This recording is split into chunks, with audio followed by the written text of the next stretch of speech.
So I'll get started. The title of my talk is Scalable Education Technologies to Empower the Bottom of the Pyramid. I am Kannan Moudgalya from IIT Bombay. So one can call me as a cautious user of AI. I don't have any results to present, but I'm going to explain how we try to use it. The outline is what is spoken tutorial, using spoken tutorial to empower the bottom of the pyramid, and our attempts to use AI. Around 2010, we started this, our work. Our objective was to improve the employment at the national level, and IT training was selected as the appropriate vehicle. Can you hear me? Because if I keep very close, there is a big echo. So I thought I will reduce the echo by putting it away. So IT training was selected as the appropriate vehicle. So to recall, objective is large-scale IT training. We impose the following constraints. Our children may not have access to teachers, and they may not be fluent in English, may not have good internet access, and they may not have money for commercial software. Okay? So I will address each of them. Our solution addresses all of these. Don't have teachers. Many students don't go to good colleges. They don't go to good schools. It is not their fault. It is just that we are not able to accommodate our students in top institutions. We have very few top institutions, and most of the students end up in ordinary colleges and schools, and they don't have access to infrastructures, teachers, and so on. So, can we at least provide a self-learning method, at least for the motivated students? So, if the method is suitable for self-learning, they can learn by themselves. So, our target audience we fixed is a remote child working alone at midnight without anyone to help her. A remote child working alone at midnight without anyone to help her. Okay. So how do we make it suitable for self-learning? We got this idea from the movie industry. Perhaps we can use a script and use the novice check and ask a beginner to certify. And if the script is not cleared by a beginner, we will not accept it. So here is a diagrammatic view of the same thing. We write a script, then we ask, can a beginner understand? Most of the time the answer is no, and then we say improve the script. It goes through this loop many times. In fact, the very first tutorial I made, we revised it 30 times. But later on, with this methodology, it is a lot better. But still, if it doesn't clear the novice check, we don't accept it.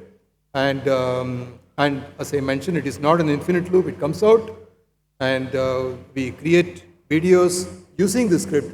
We call it spoken tutorial. So spoken tutorial is a 10-minute long audio-video tutorial for IT literacy and employment. Welcome to the spoken tutorial on embedding mathematics in XFIG.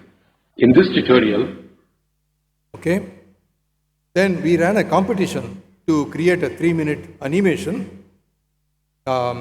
Any story from Panchatantra Tales can be used. A 10-year-old participated in it, and you listen to her next. I'm in class 4. I created it in Inkscape and Syncing Animating Studio. Now what happened was, when I opened the Inkscape and Syncing, that time I did not understand anything. And when I saw the one tutorial of spoken tutorial, that time I understood it very clearly. It was a very nice habit. So she is saying that how she used spoken tutorial to create an animation. I will give you a glimpse of this animation in the next slide. The heron who liked to eat the crab meat. Long time ago there lived a heron near a pond. It was a very lazy. Okay, that was just a glimpse of the animation that she made, and everything was made with open source software. Inkscape, Synfig Studio, and so on are used.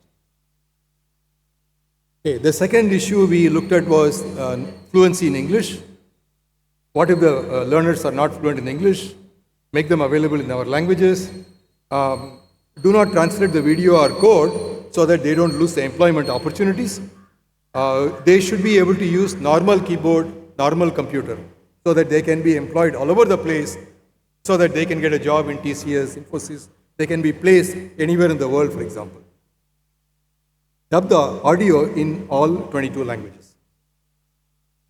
Okay, I did my schooling in a government school in Tamil medium, so I know the issues here. So here is the script, sample script. Here is the timed script. Then Hindi, you can see English and Hindi, English and Tamil, English and Urdu, and so on. C++ में constructors और destructors के spoken tutorial में आपका स्वागत है. Synaptic package manager എങ്ങനെ ഉപയോഗിക്കാം എന്നതിനെക്കുറിച്ചുള്ള സ്പോക്കൺ ട്യൂട്ടോറിയലിലേക്ക് സ്വാഗതം. ఫ్లో షీటింగ్ కు அறிமுகம் குறித்த ஸ்போக்கன் ట్యుటోరియల్ కు నల్వరవు. అందరికీ నమస్కారం. जावा इत्यस्मिन् अङ्कगणितीयप्रक्रियायाः पाठं प्रति स्वागतम्. अस्मिन् पाठे वयं विविधाः अङ्कगणितप्रक्रियाः अभ्यस्यामः. ते संयोगः, वियोगः, गुणकं, भागाहारः तथा एतेषाम् So, of course, if I can dub it in Sanskrit, I can dub it in any language, and we have it in many languages, all 22 languages. So, employment in IT industry needs English, as I mentioned earlier. Do not translate the video, dub only the audio, and it turns out dubbing requires only 5% effort. We have more than 1,500 tutorials in English, more than 10,000 dubbed tutorials. We have common languages with our neighbors. They can use all of it. We dub in international languages also. These are some samples. We have sample dubbing in many languages. The third thing that I would want to address is lack of internet access. Okay? So can one access spoken tutorial without internet? We made an offline application. One can download an entire series as a zip file. Okay, unzip, copy into all PCs and use offline. Our access went up 100 times. Okay? We could train 250 people in one go, for example, in the same place. Myanmar, this workshop was conducted most of the time without electricity. When the electricity came, momentarily they took the photograph. If electricity itself is an issue, you can imagine internet. Okay? This happened about 4 or 5 years ago. Before the coup, we went to Myanmar to conduct this training. Palghar, where Mokhada, Jawahar, Vikramgarh talukas, their highest deeper interior areas where phone even range also we could not imagine. So where we are giving computer literacy, as I said, 52 schools. Currently we have 75,000 students who are learning computer literacy with the help of spoken tutorial IIT Bombay. So big thank you to all. So she said that she's our NGO partner. She said that 75,000 students in a place where even mobile connection was an issue could be trained in Palghar, which is a tribal district in Maharashtra. No money for commercial software. We cover only open source software. It is suitable for global education, especially suitable for manpower-rich, capital-poor countries. To summarize, we are a 10-minute long audio-video tutorial for IT training created for self-learning, audio dubbed into 22 plus languages, downloadable for offline use. So it is almost a MOOC's framework because you have the script for many languages, corresponding videos. We have all these things. This is, by the way, one 10-minute long video tutorial. And if you string them together, you have the whole course. Okay? So let me repeat, because why I want to repeat this is Kerala is known for promotion of open source software. In fact, the school teacher training using open source software is the largest in the world that Kerala has got Guinness record and so on. What is the pedagogy? Here is the computer screen. You open the video on one side, open the software on the other side, and then watch one command at a time and practice. And this reduces cognitive overload and maintains focus. So here is the video spoken tutorial. Here is the corresponding software. You can always open the software because we work with open source software. So the algorithm is to listen to a command, pause it, try the command. If it works, go to the next command. If not, rewind, listen to it. Repeat until the tutorial is completed. The method is identical for all series, all levels. And you don't need an expert to teach this anywhere. anyone who undergoes a workshop can do this, teachers, students, and so on. They themselves can become the trainer. We have various topics of introduction, programming, advanced programming, simulation, graphic artists. By the way, that girl whose testimonial you heard used Synfig Studio. Okay? We have 75 different courses in growing. Are our design decisions useful? We designed it this way for large-scale training. We have trained 9 million students in the last 8 years, and those who learn from our website are additional. Our website link is the bottom here. About 8,000 colleges officially used during COVID, and it turned out to be, it was as if it was designed for, custom designed for COVID. We got an unexpected benefit that the students had very high self-confidence. We didn't plan for it.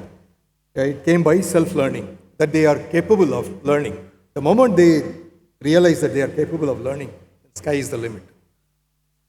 Here is the testimonial from Mr. Amit Kumar, computer teacher, Jawahar Navodaya Vidyalaya, Shimla. Spoken tutorial supported me all the way, and we applied this blended learning to bridge this gap between these bright and supportive learners. And in the process, what we observed that students got more confident, results got better, and I would like to share that for last 10 years we are getting 100% result with a subject average of more than 85% in the CBSE board results. So he says that after this was introduced, the students got 85% average marks. By the way, this is a Navodaya school, Navodaya Vidyalaya, wherein the people from lower economic status get admitted, and it is there in one such school in every district. And 85% marks in the last 10 years with 100% results. Okay? And he attributes it to the increased confidence. And he got President's Award in 2015. He got Fulbright Award. He got President's Award once again in 2022 for the amazing work that he did. Another self-confidence is validated again through job fairs of high-performing students in online tests. Maybe I'll go a little faster, I'll skip this. Okay. Our funding agency, in fact, asked us in 2018 to try to raise the required funds.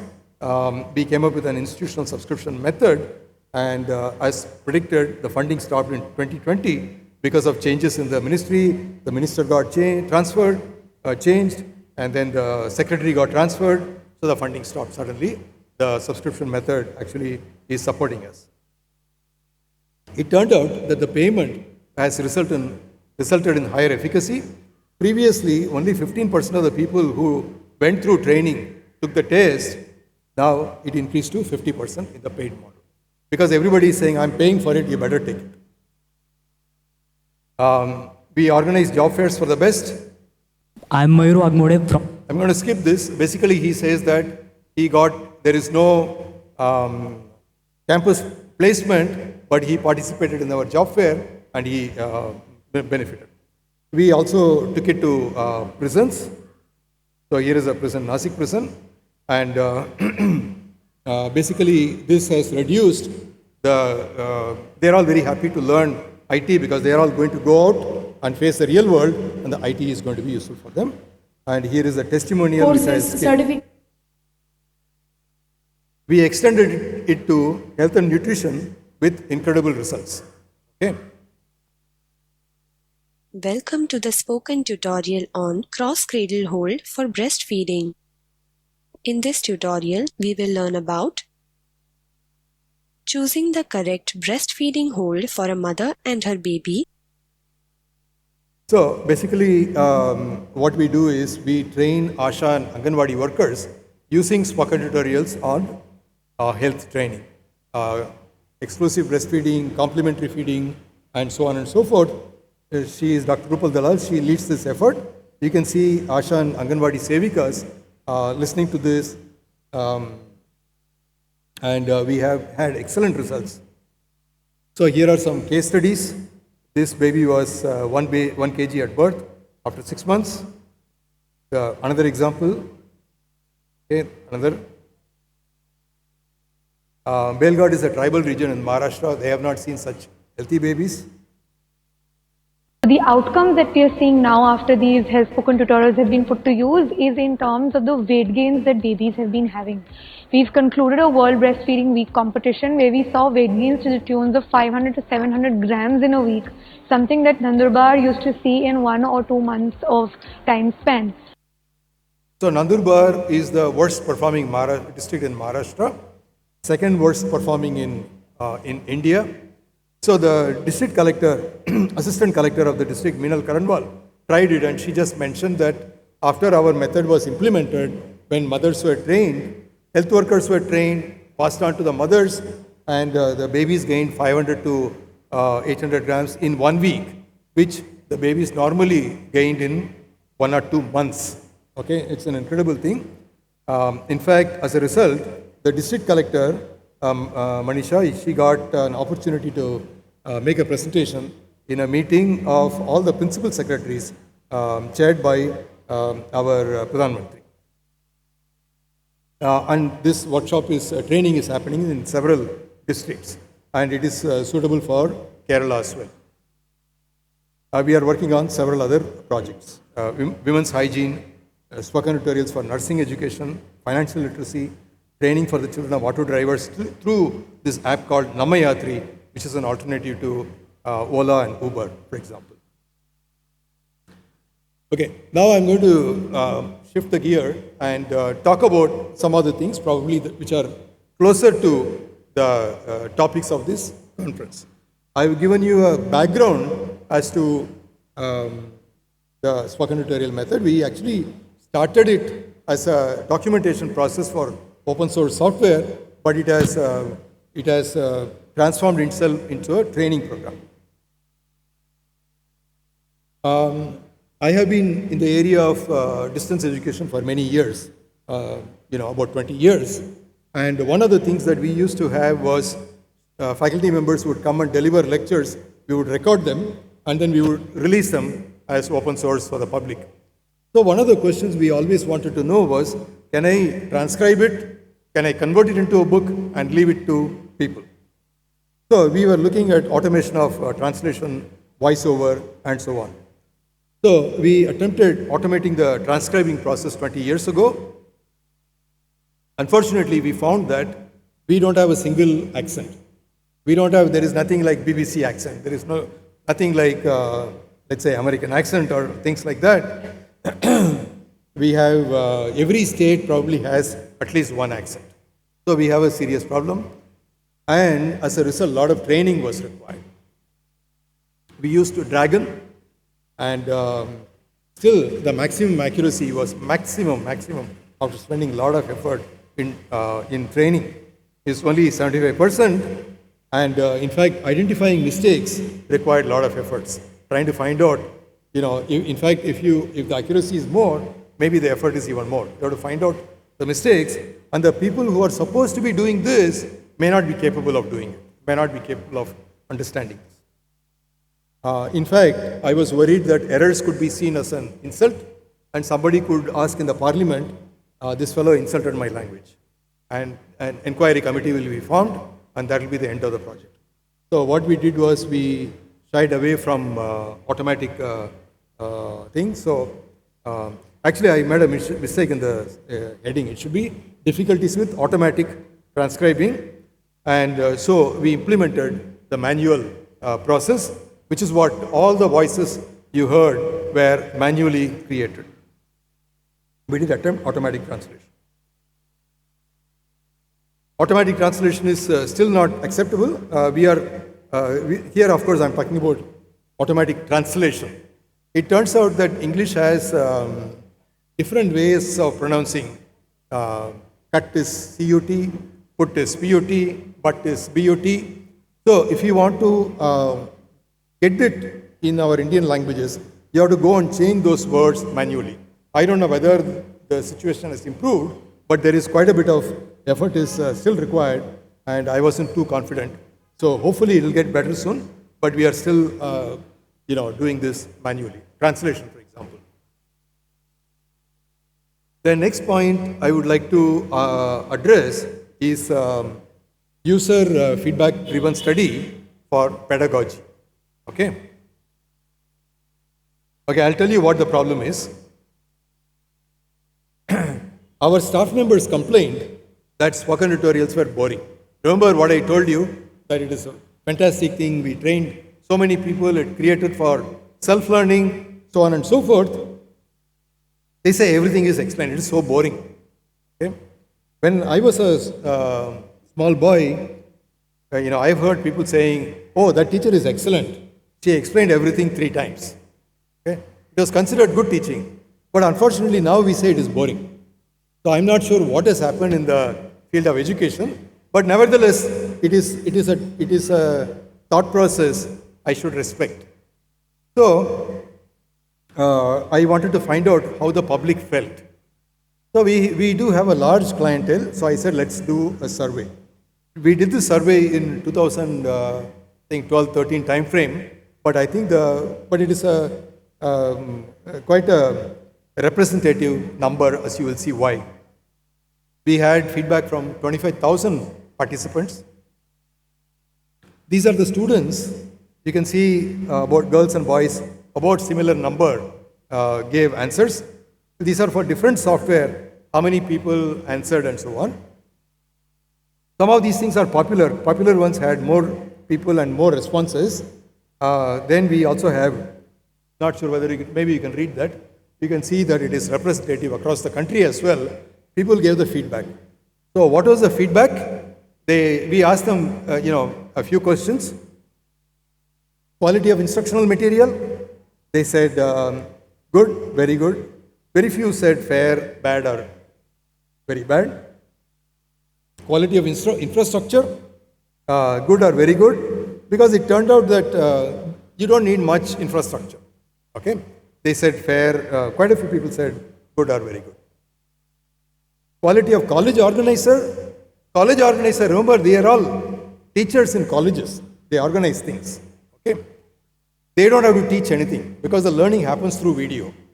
That's why we say that we provide same quality education even to linguistic minorities. Okay, because it's the same video that has gone through novice check and so on and so forth. It is given to every language. So they say it is good and very good. The college organizer just has to tell how to use the videos. Quality of IIT Bombay mentor, also good and very good. We just have to say, hi, hello, we are here. You have to learn by yourself.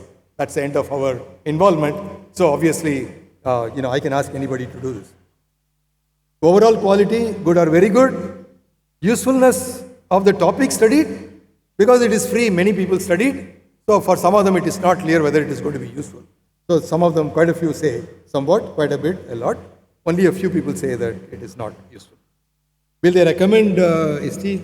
ST stands for spoken tutorial. To others, likely, quite likely, definitely. The public at large likes spoken tutorial, but unfortunately, they are not the opinion makers. Opinion makers are the experts. Okay, they are the ones who will write about it.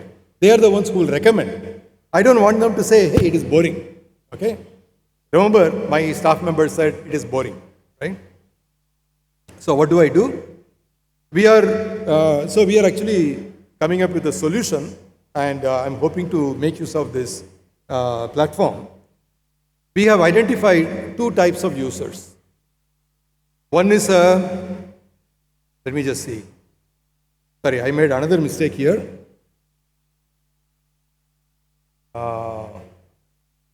Let me change this, if you don't mind.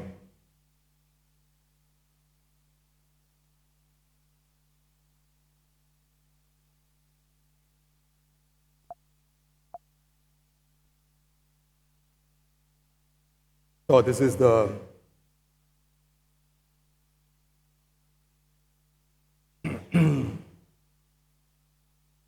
so I meant beginner, and then beginner expert.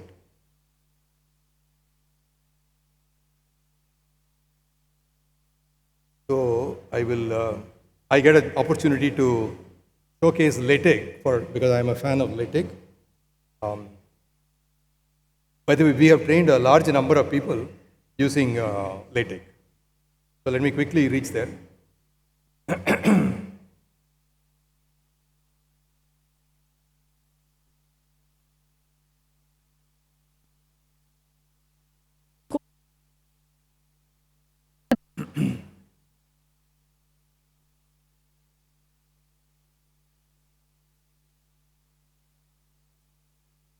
All right. So we have a beginner. What does a beginner do? They are our like our target audience. Remember the target audience? It is that remote child working alone at midnight without anybody to help her. Okay, absolutely no help. Okay. Whereas we also have beginner experts. Who are beginner experts? That they are expert in some other field, but beginner in this, in the topic they are looking at. For example, one of my colleagues, Professor Sarda, he asked me once, one of the best known database experts in the country, he asked me, Professor Kannan, when is your Python spoken tutorial going to come? I want to learn from that. So I said, Professor Sarda, you're very good in, you're an expert. Why do you want to learn from spoken tutorial? He said, but Python is new to me. I want to learn from you, from spoken tutorials. So for them, I don't have to belabor on everything. I don't have to spend too much time saying how to open a file, for example, how to save it. Many of the things they will, quickly understand. So it is an expert who learns a new topic, or it is someone who refreshes some parts. Somebody who has already gone through it, they want to see it, they go through it, they say, hey, I know most of this, I want to learn only this part, I should be able to accept it. So it should be possible for experts to learn quickly. It should be elaborate if required for our main target audience, for example. So the possible solution is as follows. We are thinking of creating shorter videos and putting them in a library. I mean, already spoken tutorials are only 10 minutes. Can I make them even shorter? And put them in a library and combine them in many different ways. Okay? And can I also use, I have already generated the script. Can I give it to AI, ChatGPT, for example, and say, give me a simpler one. Give me a way it can understand, things like that. These are the things we are exploring with some initial results. And possibly also to use AI to combine them in what sequence to read and so on. We had a recommendation system built already, so we can use things like that. Okay, now next I go on to another interesting topic. This is in fact a question mark. We are all grappling with this. How much of what people write is written by them, by the students, and how much is written by, let's say, ChatGPT. It's a serious problem. And I don't think we have any, we are discussing it in our department, for example. Every other day, people, post something. In fact, I have one example I'm going to show you later on why we should be careful about AI, ChatGPT, and so on.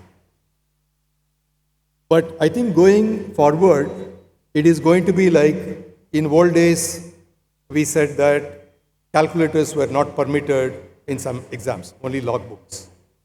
And later on, we said that calculators are okay, but not programmable calculator. So now, we even have open book exams. We give assignments. People can do the work on the computer and submit it. Okay. I think the way things are going, it is going to happen that way. We are no longer scared of computers. We are no longer scared of slide rules. We are no longer scared of programmable calculator. The life just moved on. We learned to use them. At one time, the bank workers union, they made a protest saying that computers are going to take away the jobs, but it didn't happen. The jobs only increased. So what I'm saying is, these are all initial reactions and how we are going to respond to that. The way things are happening, I think we will get to use them. we have to figure out how to use, but it is definitely a two-edged sword, double-edged sword. I'm going to give an example with my own PhD student, his PhD thesis writing. Right? One of the things that I do is, most of the time our students are not in a position to write because nobody teaches our children how to write a technical document, how to write a thesis, and so on. And the faculty members end up spending, those who produce good many papers, spend a lot of time helping their students,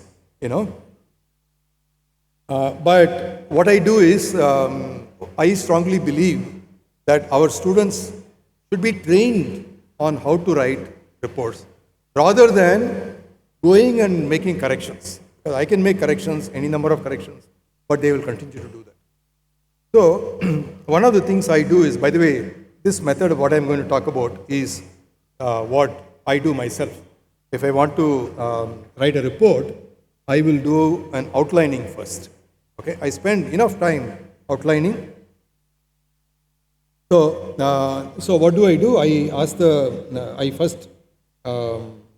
I ask my student, okay, give me the outline. Give me the chapter outline. First chapter, second chapter, third chapter. Tell me the titles, only the titles. Okay?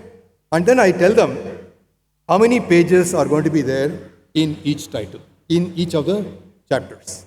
Okay, they say 2 pages, 5 pages, 75 pages, whatever that is. Then I say, okay, let's go to the next level. For each chapter, identify the section heading. Talking about only the heading. It's almost like we are going to produce the table of contents of a book ahead of time. So he would do that. In fact, he did that. In fact, by the way, he's writing his thesis now.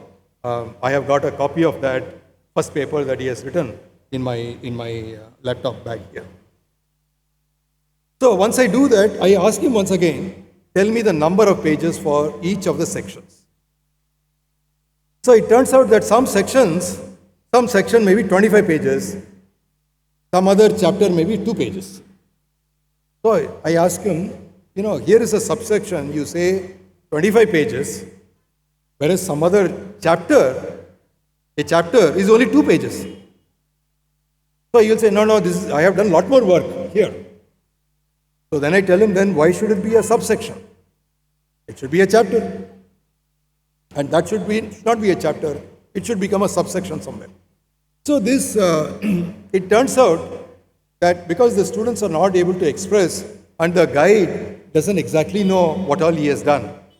So the moment you go through this, they get to reorganize. Okay? Then the same thing happens for subsection. And in the subsection, I tell them, give me bullet points. So they give the bullet points, we discuss all this. Typically the outlining takes about at least a month. Because I keep bugging him, no, this is not okay, redo it. This is not okay. And fortunately, I don't have to spend too much time. And the student also knows that I'm really talking about the points. I'm talking about things that will help him. I'm not telling him you have missed the thee here, you have cited somebody in a different way. I'm not wasting time on things. I mean, at least the student's way of thinking. So we freeze the outline. The moment you freeze the outline, then I would think that the effort required to complete it into a thesis is only 10%. About 90% of the work is already finished, right? So at that time, in fact, he came and asked me at that point. I said, outline is okay. Now, even if there is a mistake, it will be isolated in a subsection, for example. So then he asked me, can I use ChatGPT? Can I use ChatGPT? All my friends are using. So I said, go ahead. It is only the last 10%. 90% of the thing, I made sure that you delivered what I wanted. It is to be, all the bullet points have to be converted into running thesis. Go ahead. Okay? But that's not the end of the story, because he gave me the report and I went through it And I could easily make out it was written by ChatGPT. So every time you're saying useful to the industry, useful to the industry, we don't write like that. So I told him, look, this is obvious that ChatGPT has written. So what did he do?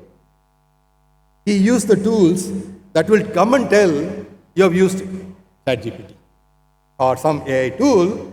It will actually tell to what extent you have used. So now I explained to him, so these are the things that you have to ask. Basically, it is a way of telling ChatGPT what you want.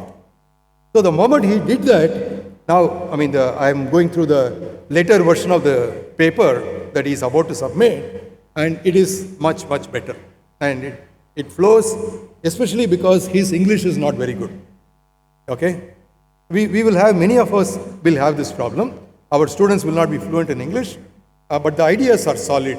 You check them, you have spent enough time, and then, ChatGPT is doing the last 10% of the, let's say, paper writing or thesis writing. So now I'm going to talk about the bad thing, AI in review process. Okay? I'm not sure how many of you have seen this, but anyway, apparently 70% of computer science publication review is now done by AI. Okay? So, it's a problem. These are the times we live in. But look at this, next one. Can you read this? Look at the bottom line. He says, as strongly requested by the reviewers, here we cite some references, although they are completely irrelevant to the present work. Okay? And it got published. It got published. Okay? In fact, somebody said that it is interesting that such, people in China have humor. Okay? So, basically somebody said, include the references. By the way, 35, 36, we are talking about 13 references cited, but then it is completely irrelevant. So I asked this question, is this review of this article done by humans or is it done by AI? Okay. So I'm going to stop here and I'm going to look for any questions that you might have. I ran through some of the earlier part because we got delayed, so as to give enough time to the next two speakers. I finished it a little faster, but I'll be happy to and conclude. So the conclusion is AI is here to stay. We should develop processes to use it wisely. Illustrated with spoken tutorial, it has the potential to empower all. I mean spoken tutorial also and also AI. Join hands with us in this quest. The spoken tutorial project was established with funding from MOE. Right now it is supported by its users and donors. Thank you.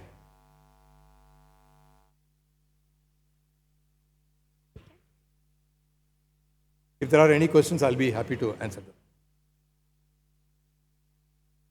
Thank you, Dr.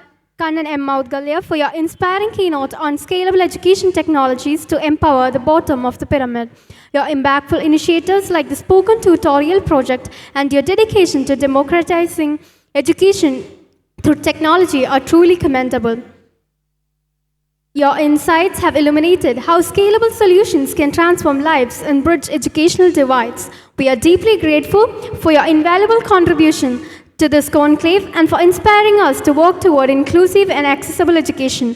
We would now like to open the floor for questions. Participants, if you have any questions for Dr. Moudgalya, please raise your hand. Let's take this opportunity to engage in a meaningful discussion.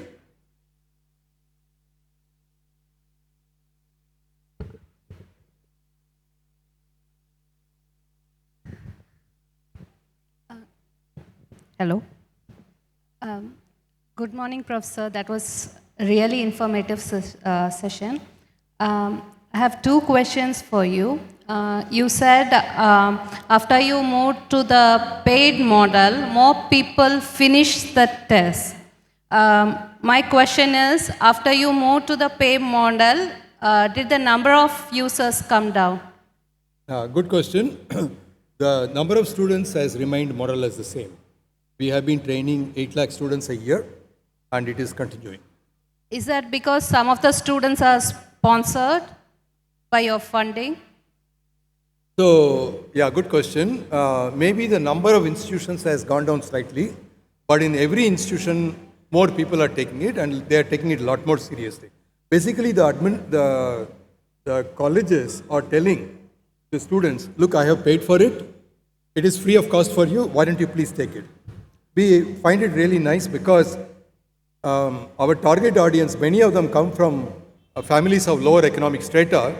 Parents are uneducated, and they don't even know what their children are studying. They may not be able to motivate the students. Here, if the colleges mandate the students, no, you must come and study, it could be beneficial to many students. So that way, it is actually very beneficial. Okay. And when you showed the video of the ASHA workers, it was a group learning from a single screen, which seems different from the other model where it is a personalized. So did you tailor make it for them? No, good question. Excellent question. So what we do is, because our tutorials can be used offline, so the initial screening is done by the district collectorate, and they do it in central places. After that, what happens is we give them on their mobile phone. Unfortunately, not every health worker has a smartphone. Some of them may not even have a phone. So it is a problem. But nevertheless, many more people have mobile phones. So we can give it. We also have a method now by which we have actually chunked it even in smaller capsules and put them in a software, embed them in a software, and the software identifies and pushes that. For example, if a mother says, look, the software asks the question, are you breastfeeding regularly? How many times do you breastfeed? It asks all these questions. And finally, it finds that weight is still not increasing. Then it finds out maybe you are not drinking enough warm water before beginning breastfeeding. So only that particular chunk, which may be about 30 seconds, that is pushed through WhatsApp. So in other words, while it is centralized learning at the beginning, later on, depending on the availability, because we still don't have resources. So to that extent, we have to do some of those. That is awesome. If I may ask one more question. So before these institutional users, how did you reach your target, like that 10-year-old girl? How did you reach those? So how did we reach? So social media is a powerful thing. So we said anybody can participate. That was a Panchatantra tale that was given as a theme. Any topic can be selected and they can do it in any language. And so she found out, of course, she was encouraged by her parents, but the way she talked, you would realize she was quite confident. And AICT chairman was there, and so on, big time people are there, and she was not at all scared. And that shows her confidence. We opened it to everybody. In fact, that is one of the benefits of open source or open access. It provides a level playing field. It gives access to everybody. And Kerala is at the forefront. And in fact, I was telling your minister that at the school level, you are using open source software in a big way. But the moment they go to colleges, they forget open source software. They start using commercial software in a big way. And your honorable minister said that there is going to be a conclave in January. Please come and talk to our faculty. This is what she said. We must make open access. We must provide a level playing field to everybody. Thank you so much, Welcome. sir. So here is a question in the front.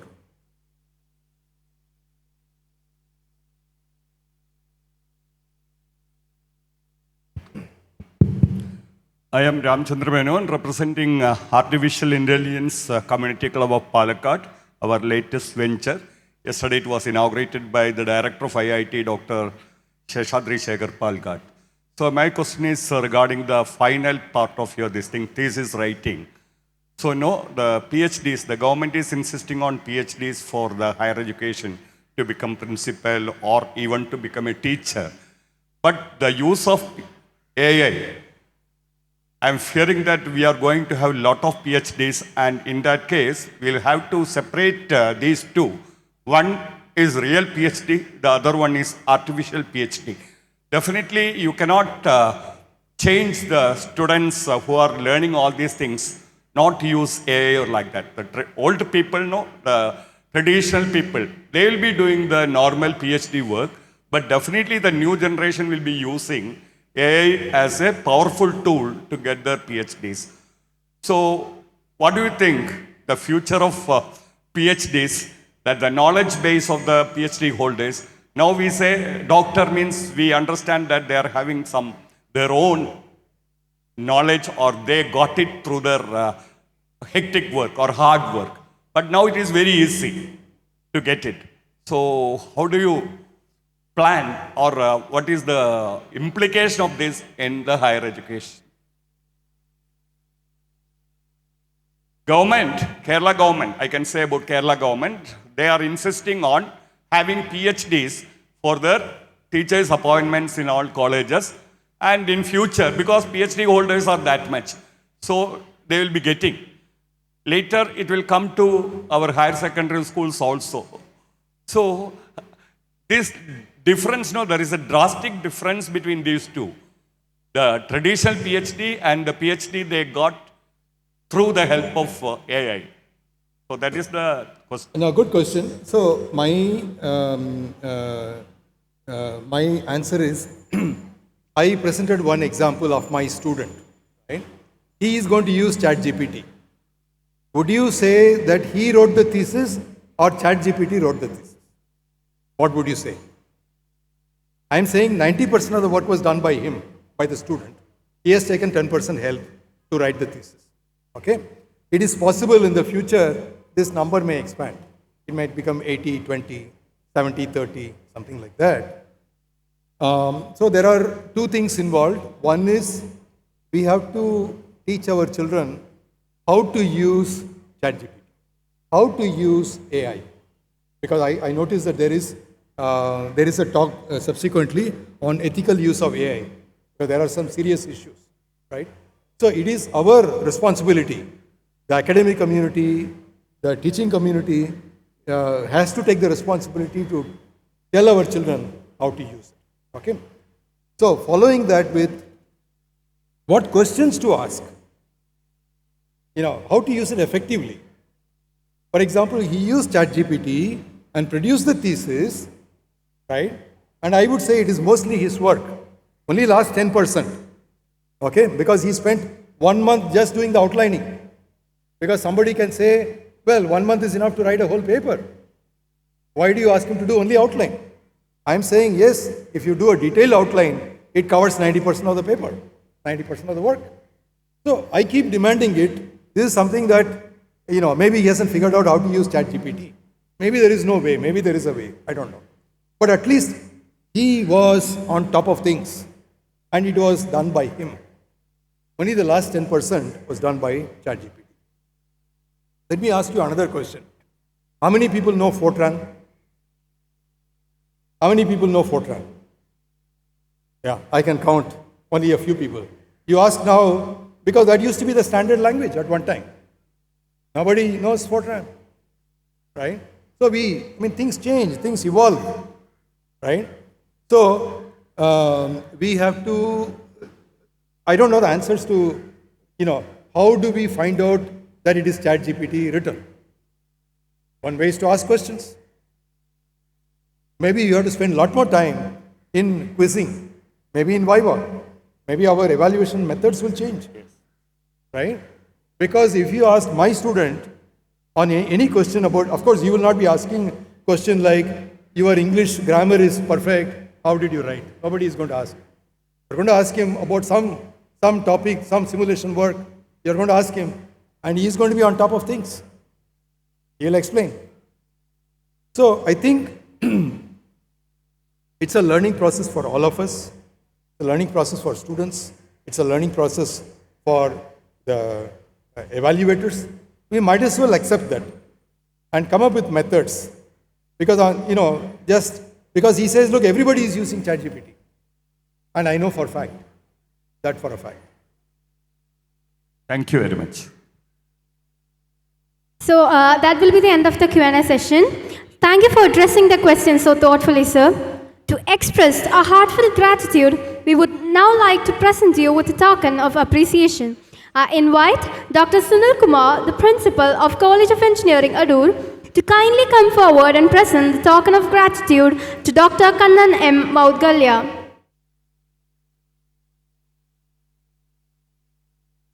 Once again, thank you, Dr. Moudgalya, for gracing us with your presence and sharing your invaluable insights. Let's all give him a big round of applause.